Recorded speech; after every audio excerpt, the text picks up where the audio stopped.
At the start of the movie, we are introduced to a young man named Bong. Bong is extremely talented at cooking and is the youngest chef in Blue House, which is the official residence of the South Korean Prime Minister. That evening, Bong learns that the house is throwing a dinner party for a Chinese ambassador. The ambassador is extremely sensitive to fish bone, so Bong is instructed to prepare a delicious fish dish with no bones. Bong heeds their instruction and immediately starts preparing the dish. At nightfall, the dinner is ready and served to the ambassador. Sadly, as soon as the envoy bites the fish, he finds a hook in it. This puts Bong in a serious dilemma, as several guards search the mansion to find him. In the following scene, a pair of police officers investigating the incident arrives at Bong's apartment and knocks on his door. Bong knows that he's in trouble, so he tries to escape through the balcony, while the officers try their best to catch him. In the process, Bong unfortunately plunges into a pool below, smacking his head on the bottom of the pool. For some reason, he keeps falling, as a woman swims towards him and plants a kiss on his lips. When Bong wakes up, he finds himself on a strange bed in an even stranger room. Bong feels something is wrong, and immediately rushes to a nearby mirror. His reflection surprises him, as Bong discovers that he has become a woman. He contemplates for a second, but finalizes that he must be dreaming due to the fall. Bong creeps out of the room to figure out what's going on, but finds dozens of women outside who bow and refer to her as Your Highness. Surprised by this, Bong runs outside the building, but suddenly feels cold in her crotch. This is when Bong realizes that she has lost her banana. Bong is horrified by this, and initially believes that she's been trafficked into a sex change operation. However, when she observes her surroundings, Bong discovers that she time-traveled to the past. The realization causes her to go into shock, and she's eventually brought back to the palace. The next day, Bong wakes up and learns her current identity from a maid. It turns out that she time-traveled to the Joseon Dynasty in the year 1851. Moreover, she now lives inside the body of Kim So-young, a royal ward. To make matters worse, Bong discovers that Kim is scheduled to marry King Cheoljong and become queen in the next few days. The maid also explains that her body was found floating on a lake after an unknown accident occurred. Luckily, the guard found her and brought her back to the palace. Hearing this, Bong theorizes that both him and Kim's spirits must have switched, and infers that the ticket back home is the lake. Bong asks the maid to lead him to the lake, as he plans to jump in and return to the present. Sadly, her plan to jump takes an unexpected turn, as she lands on muddy ground. It turns out that the Grand Queen ordered the palace servants to drain the lake overnight to prevent anyone from falling into the water again. Bong is disheartened by the news, but still reckons that water is the answer. So she desperately tries to submerge herself in any water source she can find. She even goes as far as inserting her head in a pail of water that is used to clean the floors. However, all her efforts prove in vain.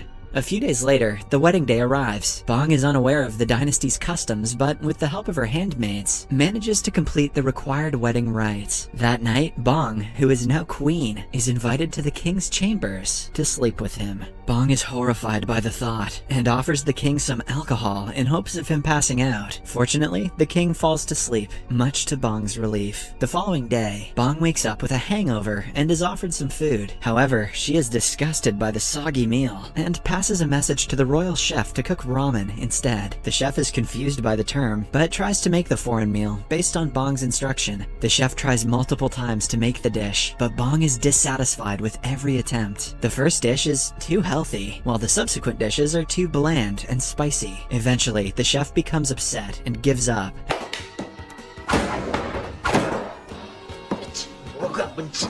Asking Bong to cook it herself. Bong, who still remembers her culinary techniques, decides to prepare the dish herself, which is pretty sweet because she could have had that cook killed for that lip. Bong enters the royal kitchen and immediately picks up a knife. Her maid is worried because the queen has never attempted to cook since her childhood. Hence, the maid, alongside the other servants, expect her to make a mess of the kitchen. However, Bong starts cutting the vegetables with great speed and precision, much to the servants' surprise. She cuts everything perfectly and at the right size, ultimately cooking a perfect dish. Bong takes the ramen back to her chambers and enjoys the meal with her right-hand maid. Back at the kitchen, the chef is envious of Bong's cooking ability personalities and proposes that the food simply looks good but doesn't taste nice. To test his theory, the royal chef tries the leftovers remaining in the pot. However, as soon as he has a bite, he is amazed with how good it is, so much so that he even drops his damn spoon.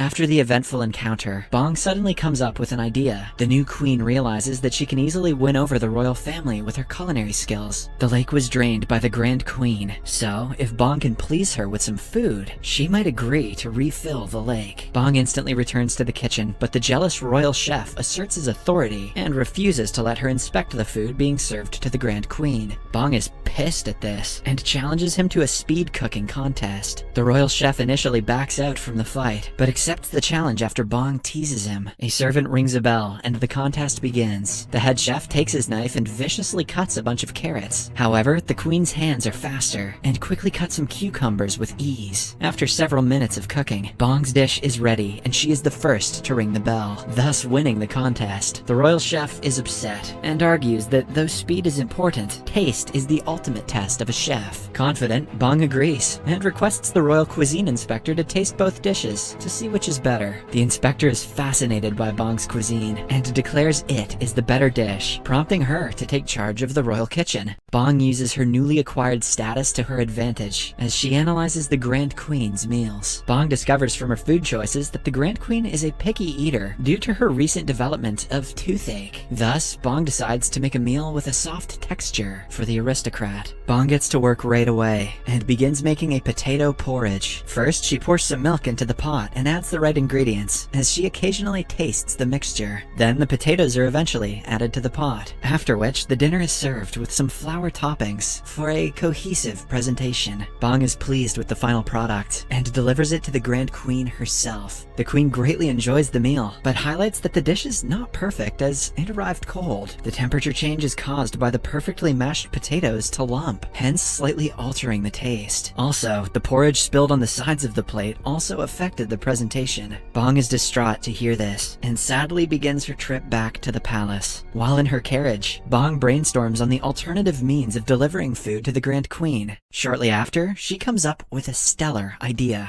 Bong sews a cloth and has her maid deliver the fabric alongside some instructions to the royal engineers. With Bong's direction, the engineers construct a special food delivery carriage that is properly insulated at all sides by the cloth. Meanwhile, Bong prepares an array of tasty meals and has the servants deliver them using the newly designed cabinet. The Grand Queen receives the meal hot and enjoys it, leaving no leftovers. Eventually, the engineers return to Bong and deliver the good news, as the invention is proven to be a success. A few days later, the king organizes a huge banquet and invites delegates from all over the country. Unfortunately, the cooks get sick on the banquet day, and the royal kitchen is short-staffed. Bong notices this and decides to help out. She disguises herself as a man to sneak out from the banquet and enters the kitchen. Bong discovers that the pantry is low on ingredients, as the groceries which were meant to be delivered that day didn't make it. With limited resources, Bong has no choice but to get creative. The queen, alongside her housemaids, prepares a simple but unique dish of potatoes. Bong peels and wraps the potato around a stick and deep fries it, making it crisp and crunchy. The guests are initially unhappy when they see the first dish, as they expect something classier for a royal banquet. However, as soon as they try the unique meal, their eyes shine in approval as they marvel at its taste, and thus fast food was born.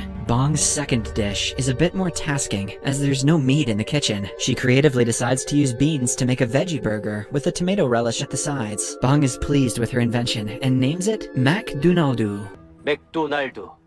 McDonald's. Inspired by the modern McDonald's itself, the dish, just like the potato serving, is a smash hit as the guests savor the mouth-watering cuisine. For the final meal, Bong creates a classic jelly dessert, but with a twist. She writes special messages on the jelly sticks and calls them fortune jelly, as you get to read your fortune after you're done with the dessert. The guests enjoy the classic jelly and have fun reading their respective fortunes. Despite the initial hiccups, the banquet turns out to be a smash hit, thanks to Bong's cooking.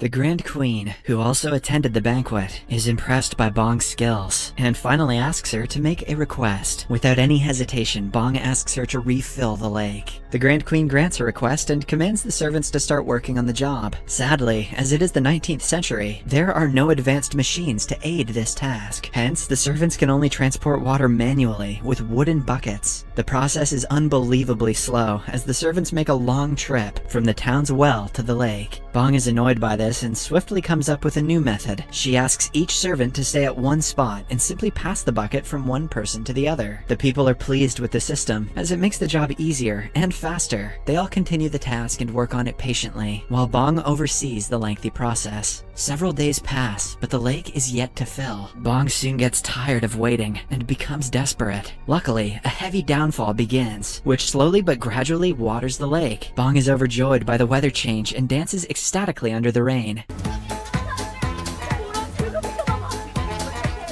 A few hours later, the lake is filled, and Bong heads to the shores and signs her name on a cornerstone, after which she jumps into the lake and sinks underwater, just like she did at the start of the movie. When Bong wakes up, he is astonished to find himself in a hospital and sees an officer sleeping a few meters away from his bed. He quietly tries to slip out, but the officer wakes up and a swift chase ensues. Bong manages to get away from him, but two more officers show up and corner him. Desperate, Bong jumps down from a high platform, escaping the men as he races down the street. He immediately heads to a public library and searches for a history book. There, he finds a publication about the Joseon Dynasty and smiles, knowing that he has now become a part of history. However, his nostalgic trip down memory lane is swiftly interrupted when the chasing officers arrive at the library. Bong tries to escape once again, but the officers explain that they aren't there to arrest him. It turns out that the present has been changed due to his time travel to the Joseon era. Now, he is not being chased by the police. Instead, they are there to protect him, as Bong is now a whistleblower and exposed a high-ranking official for corruption.